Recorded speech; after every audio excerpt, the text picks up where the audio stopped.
Une goutte d'eau par rapport aux 300 000 $ que coûte chaque camion vibreur. Si la captation sismique revient si cher, c'est que les moyens employés sont très sophistiqués. Ils permettent d'obtenir de précieuses informations sur la profondeur et la formation pétrolifère. Toutes ces données recueillies dans les entrailles de la Terre transitent par ces tuyaux jusqu'à ce laboratoire mobile.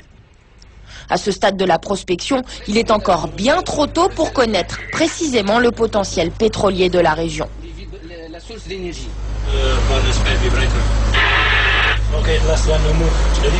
Mais cette première étape, commandée par une société étrangère à ses partenaires marocains, est essentielle à la suite des opérations car ces données permettent d'imager les structures.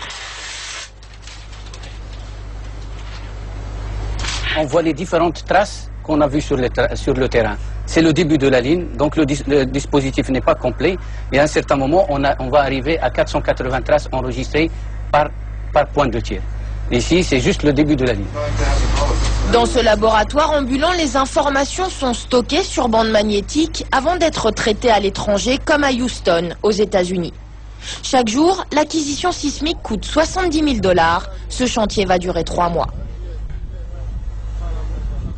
En plus des coûts de fonctionnement, les sociétés qui prospectent au Maroc doivent indemniser les propriétaires des champs. Mustapha Bakal est permitman. Son rôle, coordonner les questions administratives entre les autorités, les propriétaires et la société qu'il représente. Aujourd'hui, il a rendez-vous au Kiada de Itnin Sidi Yamani pour une demande de prospection géophysique. باش تعلموا الساكنه ديال المنطقه بهاد الدراسات ولا كان شي اضرار وقعت في المحاصيل نتاعهم هذاك الشيء تكون واحد تعويضات عن جميع الاضرار اللي كاينه. Mais le travail du permitman ne s'arrête pas là. Il va ensuite demander au propriétaire du champ une autorisation de passage. C'est ce qui s'est passé pour Abdel Salam Ben Lagdar, un agriculteur qui fait pousser des fèves. Pour les besoins d'une étude, il a accepté de céder une partie de ses terres.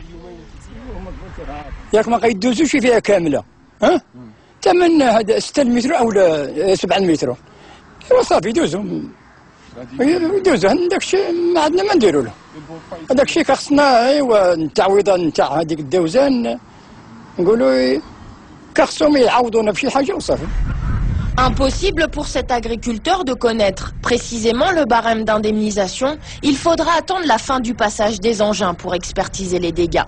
Mais pour le champ d'Abdel Salam, la fourchette se situe entre 6 000 et 8 000 dirhams par hectare abîmé. L'or noir se cherche aussi dans les bureaux. Nous sommes à Rabat, à l'ONIM, l'Office national des hydrocarbures et des mines. Les scientifiques sont en train d'interpréter des données géophysiques avec des cartes en 3D ultra réalistes. Une seule de ces stations d'interprétation coûte 1 million de dirhams, car si le pétrole rapporte beaucoup d'argent à ceux qui le trouvent, les prix pour l'étudier s'envolent très vite. Faites tourner aussi cette carte ici. D'accord. On puisse voir en relief. Alors vous voyez maintenant toutes les dépressions ici, c'est des creux, et ce qui sort ici en relief, ce sont des structures qu'on appelle des pièges, et qui sont susceptibles de piéger des hydrocarbures. Donc ça va constituer des prospects potentiels à promouvoir auprès de l'industrie pétrolière. Promouvoir des zones potentiellement pétrolifères, c'est aussi l'une des missions de l'ONIM.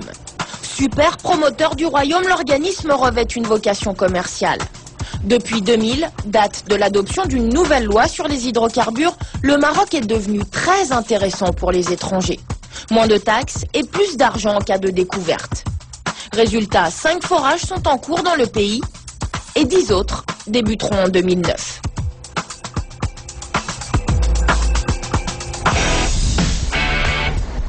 Trouver du pétrole comporte beaucoup de risques. Tant qu'un puits n'a pas été foré, difficile de confirmer la présence d'hydrocarbures. Nous sommes dans le Prérif, à 40 km de Fès. Au loin, comme sorti de nulle part, se dresse un derrick, le